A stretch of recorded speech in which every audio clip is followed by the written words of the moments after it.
today's video, I have a very special treat for you. I have Spencer from Nightscapes Lighting, and I'm very excited about this because when people move to the South Carolina Lowcountry, the first questions they ask me is, who should I call for hardscaping? Who should I call for landscaping? Who should I call for interior decorating? Who should I call for a painter for the inside? But the one question nobody ever asks me, and I think it's crazy, is what should I do for outdoor lighting? And I think it's a very much an underlooked or overlooked part of buying a home in the Lowcountry. So I'm so glad that you're willing to be on this. Are you ready to rock and roll, Spencer? Oh man, I'm super pumped to be here. All right, let's go ahead and let's get started.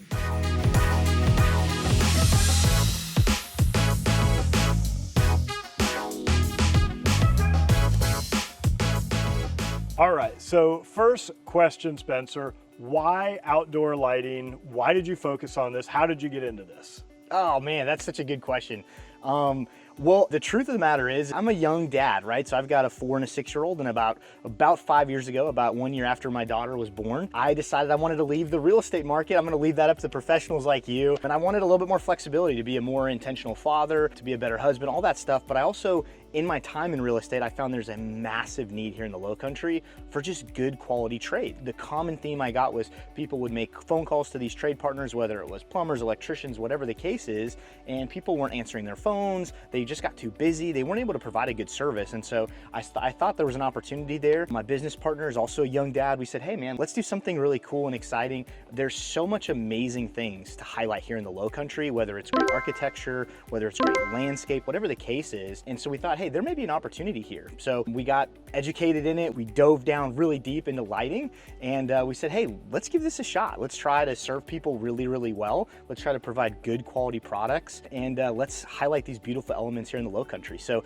that's ultimately kind of what started the journey of what is now Nightscapes Lighting. And I think it's so important because we have some of the most beautiful homes. We've got some of the most beautiful neighborhoods. We've got these giant oak trees. We've got palmetto trees. We've got great architecture. We've got great vistas. But when the lights go out at night, it's like, it's gone, right? And you just invested all this money in these beautiful homes. Why not show it off at night? So I think it's great. And the fact that you said you found an opportunity where maybe people weren't getting great service, and you're like, hey, if I bring something with, because actually you used to have a real estate license. Yeah, yep. And used to work for a builder, and that's how we got to know each other. And we also both did CrossFit together for a long time. Hard to tell now, but. So we've known each other a long time. We have a long background together, but you said, hey, if you bring white glove service to this type of industry, it's going to be a home run. And so far it looks like it's a home run. Oh man, we've been super blessed. We've had a great opportunity. We're approaching our 5th year now to be able to serve hundreds and hundreds of clients here in the Lowcountry. So yeah, it's been a lot of fun. And one thing I'll say to your viewers is, if you're looking to move down here, if you're anything like me, I came from California, we're used to street lights, we're used to lights. Here in the Lowcountry, it's pretty dark at night. It's definitely a different atmosphere, and a lot of people love that. I love that about here, but there's not a lot of ambient lighting. So if you're looking to highlight parts of your home or your neighborhood, like, you gotta do the landscape lighting. So next question, Spencer, I know there are other outdoor lighting companies in the Lowcountry, but what makes you different? Yeah, gosh, the $1 million question. At the core foundation of what makes Nightscapes Lighting different than anyone else is, our goal is to really serve clients well. And kind of our motto is, we want to make sure that people feel excited about coming home again. So we take a different approach than just an application type approach. Like, when we look at this, we want to design, whether it's a home here in like Margaritaville, or it's a nice big estate in some of the plantations, we want to design it with aesthetic in mind, but also functionality. We want them to get excited about their lighting design, not just, hey, I'm looking to put a path light here and a path light here. We want it to be an experience. And so we serve them from that capacity. We get to know each of our clients. What is their actual vision for how they use the spaces? And then we design around that. We provide multiple different options for each project that we do. And then at the end of the day, our clients want to invest in this type of thing one time. They want it to work on a regular basis. They don't have to worry about it. And so we try to provide the best possible quality that we can with the best possible service and design we can. So we definitely take a different approach to it, but it's worked out really well for us, and our clients seem to really enjoy it. Yeah, and just as a testament to that, we're actually filming this video at one of your clients' houses that you did a project here in Latitude Margaritaville, and the gentleman came out and he was treating you like a family member. I mean, literally, you've earned his trust and you've earned his love. He couldn't say enough good things about you. And he was ready to start going around to all the neighbors and introducing you because he thought you were so great. So that's awesome. We're pretty fortunate. We have some really great clients, and just a testament to the Lowcountry. You know, there's some really great folks down here. So next question. How do you design an outdoor lighting package that really enhances a home's beauty but doesn't necessarily overpower it? You don't want it to look like the football stadium. Yeah, I mean, that is such a good question. And honestly, it's one of the biggest concerns a lot of our clients have. And the reality of it is that lighting design, in a lot of cases that people don't focus specifically on lighting, it comes out to be that way a lot of times. So there's a natural resistance to like, hey, I don't want 20 lights on my property because I don't want to feel like I'm going to be seen from the NASA headquarters in space. Right. People are coming to dinner and they're like, where's your house? Don't worry, you won't miss it. Yeah. We want them to not miss it because of the beauty and the aesthetic, right, not because it's really, really obnoxious. Yeah. And so we actually do a lot of things to do that. One is with intentional design. We're looking at making sure that we're placing fixtures in the right spots. We're not just looking at doing one large fixture and blasting a ton of light, which unfortunately, that's the easy route. So a lot of folks that maybe don't do this on a professional level or on a regular basis, they might default to that. But the other thing is just technology. We have a lot of really great technology. And one of the biggest things that we do that nobody else in this area does is we actually, in most of our products, we're using modulars. We're not actually using lamps or bulbs, what people might call it. Okay. And so what that allows our clients to do is they can actually dim each fixture on an individual basis to their preference. Oh, that's cool. It's amazing. So That's we have really some clients that do want a little bit more light, and then we have some that want it to be really, really subtle, but there's still certain areas that need to be highlighted. And so by doing that, it allows us to really dial that into their exact wants and needs. So what are the latest trends in outdoor lighting, especially here in the Lowcountry, that you see people are asking about? Yeah, I mean, the most common one is actually architectural lighting. So a lot of people, they'll build out these beautiful landscapes, or maybe like here in Margaritaville where they don't have a massive property, but they have little parts in the landscape. That's the most common, but we are seeing more trends is architectural lighting. So you're gonna see maybe some examples in this video of homes just like this one, or maybe even this one, where they want more than just their landscape. They want to highlight their home's architectural features, because down here, you do get some really cool colors, you do get some good architectural features. So that's a really good kind of up and coming, you know, want and need for this area. The other thing is we do permanent lighting and holiday lighting. So it's a little bit different than our landscape side, but that's becoming more and more popular. Holiday lighting is really fun. We're actually doing this coming into the Christmas season here in 2025, and that's fun. It helps a lot of people, but the permanent lighting, that's kind of up and coming as well. I think you're going to see a little bit more of that here in the future years. And I'm sure your background, you spent a lot of years in real estate, so you speak the language, you walk the walk, you talk the talk, so you know when you're looking at a home and you're looking at the elevation of a home, you can help tell them, hey, let's focus on this or this because that's going to bring out the home's natural beauty. Yeah, there's so many, even in a community that a lot of homes look the same, you can still bring out the unique features of that. And ultimately that's what people want, right? They want to be a little bit different, a little bit more unique. And there's ways to do that with lighting that's really, really unique that you can't really do that in other ways. All right, so other than beauty, are there any other benefits to outdoor lighting? Things like safety, security, outdoor living, things like that?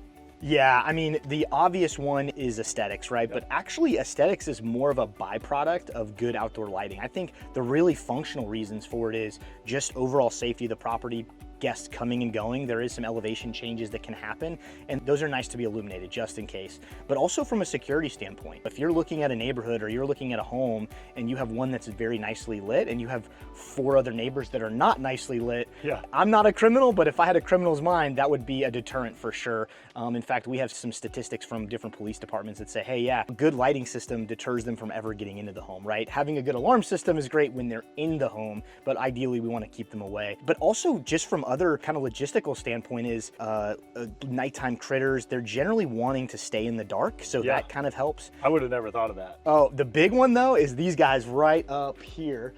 These guys here, if you have a home with sconce lights, a lot of people will turn these on at night, and bugs, critters, those little gnats, they're attracted to the source. Yeah. So that's why you get a million bugs right there. Yeah. Versus if you put things on the ground, they're attracted down. So it actually helps also with some mitigating some of those really buggy areas in your house, just help with cleaning. So that's one other reason. And I can think from a lifestyle perspective. I mean, if you have like a lot of people in the South Carolina Lowcountry, they do a lot of their living, either they love to sit on the front porch or more so they stay in the back of the house and they have beautiful landscaping and outdoor, you know, screened porches and paver areas and fire pits and all these cool things.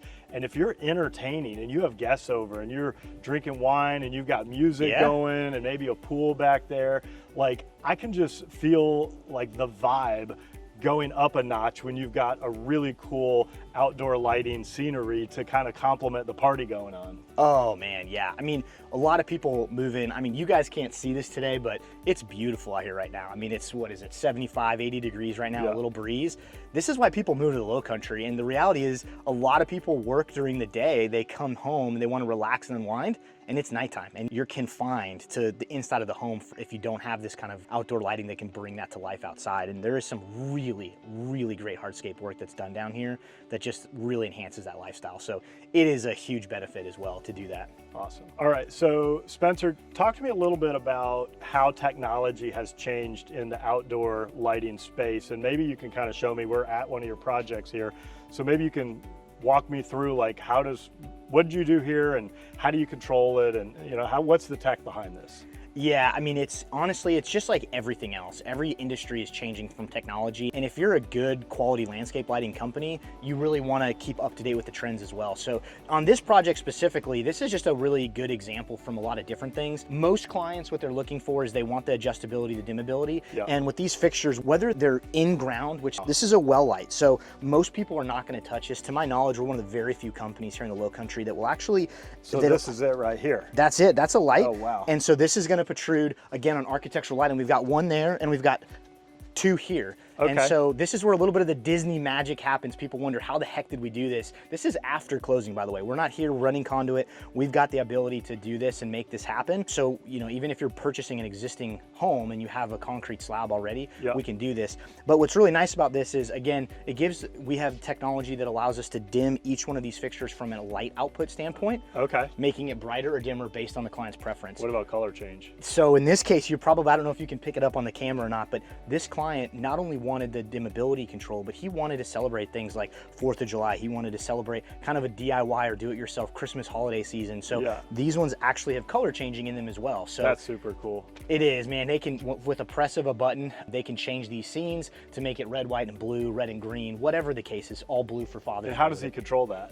So there's multiple ways. For this particular instance, he's doing it with a remote. But we also have clients that do it from the phone. So if they wanted a smart application, we can do that. And that's also really handy for just the control side of it in general. Whether you're doing light, RGB, or regular, we can set up a system. They can control it from their phone. Even if they have other properties or they're traveling a lot, they can set up schedule. So it sets up to turn on at dusk, to turn off at midnight every night or sunrise, whatever the case is. And it will adjust every day of the year because sunrise and sunset changes. But again, it gives them control from their pocket. Other clients, they say, hey man, I don't want another app on my phone. And that's where we can set them up with another technology, which is astronomical timing. And that's where it's basically like a crock pot. You set it, forget it, and it just takes care of itself. So like a sprinkler system. Like a sprinkler system, exactly. And I see another one over here. So this is like an uplight on the tree.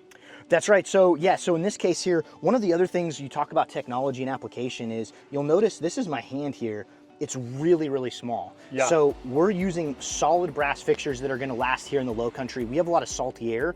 So if you're not using brass, you're really doing a disservice. Unfortunately, there's a lot of guys out here that will sell something that's not brass. It'll be a cheaper product. So the clients like the price point better, but at the end of the year or 3 years down the lane, it's not working and it's pitted out and that sort of stuff, just because we live in a coastal area. So brass is what you want, but also a lot of people don't want to see the fixture during the day. And I would be willing to bet if you're on camera and you're looking at this from the street, you're probably gonna have a hard time seeing this during the day. And that's the goal. We want to be able to highlight these beautiful elements with without making the fixture kind of the focal point during the day. And so technology, again, allows us to bring in smaller fixtures to be able to hide that during the day. That's the nature of technology. Everything's getting smaller and faster and more powerful. That's right, and lighting's no different. And less expensive in some cases. In some cases, absolutely, yeah. All right, so Spencer, you get a phone call from a homeowner and they're interested. Walk us through the process from the initial contact to a finished product. What does the process look like? Yeah, we've spent, over the last 5 years, we spent a lot of time developing this so that it's just really as easy, as simple as possible for the clients, but it's also very informative, right? And so our process, we try to make it very simple. Basically, when they call us and they're interested, they'll go ahead and book an on-site visit. That's where we get to meet these wonderful clients in their home, on the property, whatever area they're looking to highlight. And then we get to learn about their vision. We get to learn about how they're gonna use the space. And that's what I'm taking notes on. I'm taking a bunch of different notes based on their wants and needs. Then what happens is I go back to the office, we do some design work, and we always at least produce 3 different options for our clients. We'll sit down together, actually virtually. So our next step is to schedule a virtual design appointment. They can be in the comfort of their home. If they're traveling, if they're busy with work, they just need a computer. We can share our screen virtually. We'll go over all the different options, but not just from the designs. We'll go over all the different price points. Also, we go through all the different products that are involved in their system or in their project. So when clients leave that, they have a really good idea of exactly what they're investing in, the exact process and the projects that they're gonna use, or the products they're gonna use. And then finally they say, hey, we pick one, we like one, they put down the project deposit, we go ahead and order all these custom materials. Everything that we're using, we don't buy anything local. Unfortunately, the quality just isn't local. We have to go and get these custom supplies and some materials for them. So we'll go ahead and order that. While they're being ordered, they're getting in the scheduling queue. We go ahead and schedule them up. Most projects for us take anywhere from 1 to 3 days to complete and install. And then once the installation's complete, we finalize the project and we actually come back at night. That's the final process. That's my favorite part of it. That's where you're gonna see some of these pictures and videos for B-roll if you end up using them. And that is, we come back at night with the client, we meet with them on site, and we get to enjoy the space. We bring it up at night and we say, hey, are you guys happy? Do you like it? What kind of minor tweaks do we need to make? What adjustments do we need to make? And then we also walk through the entire system. We teach them where the transformer is, how to control the unit. We have opportunities to serve them in the future if they want to join maintenance programs or they just want to call us as needed. So we try to go soup to nuts all the way through and give them information so that they can make really good educated decisions on this investment. Cool. So when you're giving them 3 options, is it usually like, based on everything you told me, here's exactly what you wanted, and then like maybe if you want to go a little above and beyond, here's another option, and if you don't want to spend quite that much, here's another option? Or is it more within the budget you gave me, here's 3 completely different scenarios? Yeah, a really good question. I kind of design it in this way. I design the space based on the feedback as if they were my mom. I say, hey, how would my mom want to do this? And that's how I do it. I don't really take into consideration budgetary stuff because it's like, hey, I want to show them everything that's possible for their space and their vision. And then from there, I also create kind of a, hey, if budgetary concern is an issue or we want to make this maximize, how can we get a similar feel but with a little bit more price conscious approach to that? And then finally, I produce an option that's like, hey, this is the nuts and bolts of why they called us out here. This is going to accomplish the goal. It's going to be a great option for them, but it's going to be more price conscious for them. So that way they can see all the bells and whistles and they can see kind of the core essentials and everything in between. Well, it's funny you say that about your mom because I've had my mom on a couple of videos and they're one of the top videos, and I get this all the time from people that are coming to look at Sun City or Latitude Margaritaville or whatever. They're like, your video with your mom was my favorite video. And I actually have a customer right now that we're going through some negotiations on repairs and things like that. And he's like, all right, just pretend like you're negotiating for your mom, and you know, what would you do in this instance? So I can relate to that. That's right. Very cool. Do you want to know everything there is to know about the South Carolina Lowcountry, whether it's Bluffton, Beaufort, Hilton Head Island, or Jasper County? Then subscribe below and tap that bell for notifications so you'll know every time I drop a new video. My name is David Simcox, host of this channel and a local real estate agent. I get calls and emails every day from people just like you looking to move here, and I absolutely love it. So whether you're moving in 3 days, 3 weeks, or even 3 years, give me a call, send me an email, shoot me a text, or you can even book a Zoom call, all by going to lowcountrylifestylesteam.com. All right, Spencer, do you have a favorite project you've done, something that sticks out in your mind? Either the project itself was awesome, or the customer was awesome, or both? So that's probably pretty tough. Over the last 5 years, we've done hundreds and hundreds of installs. And to be perfectly honest, I really enjoy almost all of them. Actually, I enjoy all of them. Our clients are really, really great to work with. But if you said, hey, Spence, I need one, there is one that comes to mind for sure. That was an opportunity we had to partner with a large landscape company in the area. They were working with a project over in Sea Pines, and this particular client, they had their daughter's wedding that was going to be hosted on their property. Oh my gosh. It was amazing. That's a little bit of pressure. It's a little bit of pressure. You want to get that right. Yeah. The reception was going to be on property, so it needed to be lighted well, not just from a safety perspective, but it was a beautiful property. I mean, this was a beautiful, beautiful property. And the other thing is we only had a very short window to pull it off before we needed to get out of there so that the guests could pull it off, the guests could enjoy the property. And it was a scramble. We did a ton. I think there was maybe a total of 6 or 7 transformers on the project, lots of different fixtures, downlights, uplights, some color, all of that stuff. But at the end of the day, the clients were super happy with it. The wedding went off without a hitch. It was just an absolute beautiful area right on the water. So if I had to say there was one project, that one definitely comes to mind. We did some really cool stuff. So that's like an example of a wedding. Normally at weddings, everybody's like, look how beautiful the bride is. But at this wedding, they're like, look how beautiful the nightscaping is. Selfishly, I'm sure they said both though. Right? Yeah, I think they probably spoke more about the bride than the lighting, Yeah. but the goal hopefully is they didn't even notice the lighting. They just knew that they were very comfortable. Yeah. Like that's the goal for That's sure. super cool. Last question. Are there any nuances to the South Carolina Lowcountry, considerations, things that people wouldn't think about when they're shopping for nightscaping, outdoor lighting? What's unique to this area? Yeah, gosh, I think there's a couple things that maybe are unique to this area that aren't, across the country. One is just in general, there's a lot of gated communities here in the Lowcountry. So I know your viewers know that, but when you come into the gated community, every gated community is a little bit different. Yeah. So they're all gonna have different HOA rules and regulations. And so what we wanna do is partner with our clients and homeowners to be in compliance with whatever rules and regulations that community has. So that's something to consider as well. So is that actually in the covenants then, where they talk about how much outdoor lighting you can have, and like how do they, like specifically, what do they say in those documents that governs that? It's a little bit of the Wild West, actually. Okay. There's some that are very specific, down to how many lumens each fixture can produce. So it's very specific. So they better not be going to Home Depot and trying to do it themselves.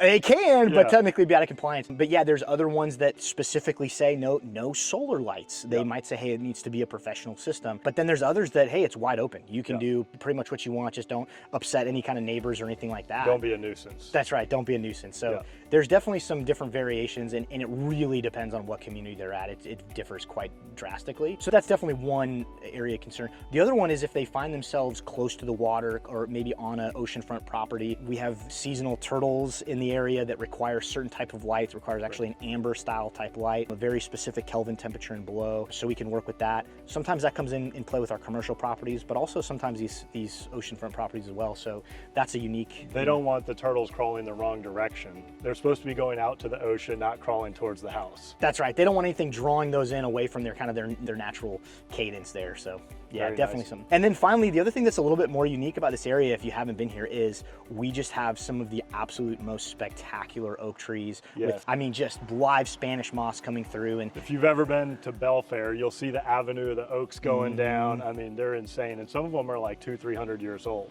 oh my gosh, it's spectacular. Yeah. And that's one of the things that if you happen to be lucky enough to have 1, 2, or 3 or multiple of these trees on your property, when you see those things lit up, that is one of the most unique things that you're gonna find awesome. here. And for a lot of our homeowners, they get to enjoy that every single night that they come home. So it's pretty cool. Very cool. All right, Spencer, thank you so much for jumping on camera with me. I can see why you're so successful in your business. If the person watching this video right now wants to get in touch with you, what's the best way to do that? Oh man, there's probably the 2 best ways is just to give us a call, 843-258-9100, or you can also shoot us an email at sales@nightscapeslightingsc.com. That's probably the best way to get hold of us. And I appreciate your friendship too. We've known each other a long time. Dude, this was a blast, man. Yeah, Thank you so absolutely. much. And of course, if you want to find your own low country lifestyle, give me a call, send me an email, shoot me a text, or you can always book a Zoom call by going to lowcountrylifestylesteam.com. And I hope to meet you in person at some point, but if not, I'll at least see you on the next video.